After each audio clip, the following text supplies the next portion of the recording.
Alright, I'm gonna do it. I am breaching the topic of soy, one of the most hated food by health enthusiasts. From GMOs to soy boys, this little bean has been deemed the king or demon of foods to strictly avoid. But is this the whole truth? To start this off, I want to give the disclaimer that this is not a woke discussion at all, but a chance to really kind of take a step back and examine soy in terms of Chinese medicine and not just accepting what scientism or mainstream media or marketers are trying to push on us as a society. So tofu making began at least 2,000 years ago, and this is when we really had the first records kept during the Han Dynasty. It's undeniable that the Chinese have consumed higher amounts of soy than the West for centuries. From soy milk to tofu, or what we can also call bean curd, which comes in many different densities, soy sauce, and bean paste. So we have parts of Asia holding the records for some of the longest lifespans, and China specifically holding the #1 spot of the largest population. How is it possible to say that soy is this deadly man killer or poison? With all things that I talk about on this channel regarding life and Chinese medicine and Taoism, which it's derived from, is that there is no good or bad.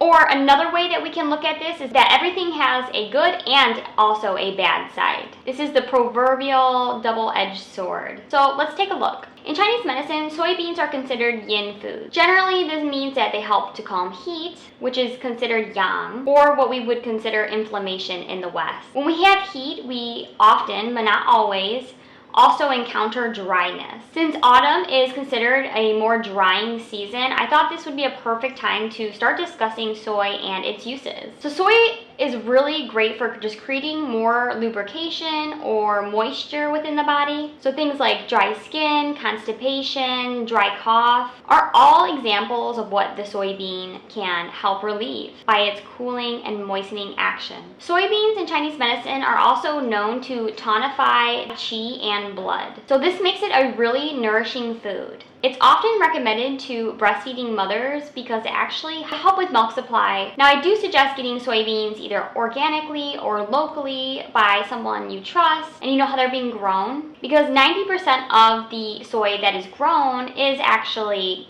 GMO, and almost all of it is really sprayed with toxins. I'm not someone who gets super crazy fanatical about, organic and certifications and all these kinds of things, but soy is one of the most altered ingredients, so I think it's just a good thing to kind of note. When we look at how the soybean has been prepared for thousands of years and is recognizable in its form, when we start looking at different animal-free options that are being pushed on the population, is really mainly GMO soy that is really completely unrecognizable in its form, or combined with 50 other ingredients, or even other man-made ingredients, which I don't recommend. Now, does that demonize the soybean itself? Or do we maybe take a more critical eye as to how man is altering the soybean itself and look at how it's being marketed to the public? Are we being fed alternating views of, in one decade about soy boys and all the harmful effects on, the male population, and then a decade or two later doing a 180 and then putting it in an altered state into everything in the name of fairness, equality, and other worldwide plans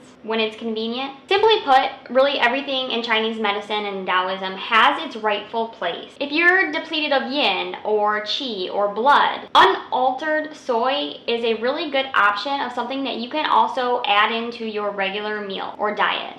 What is marketed as soy milk and sits on the shelves in grocery stores in cartons is not really what true fresh soy milk is or tastes like. If you haven't had real fresh soy milk ever that has just water and maybe a little bit of sugar as its ingredients, I really suggest you try to find an Asian grocer nearby, or you can even go ahead and make it yourself. It's really uncomparable. If you are interested in making it, make sure you're subscribed, because my next video is all about how I make my own soy milk. So let me know below in the comments which side of the great soybean debate you are on, or if you have found some appreciation and a deeper understanding of this food. Thanks guys, we'll see you next time.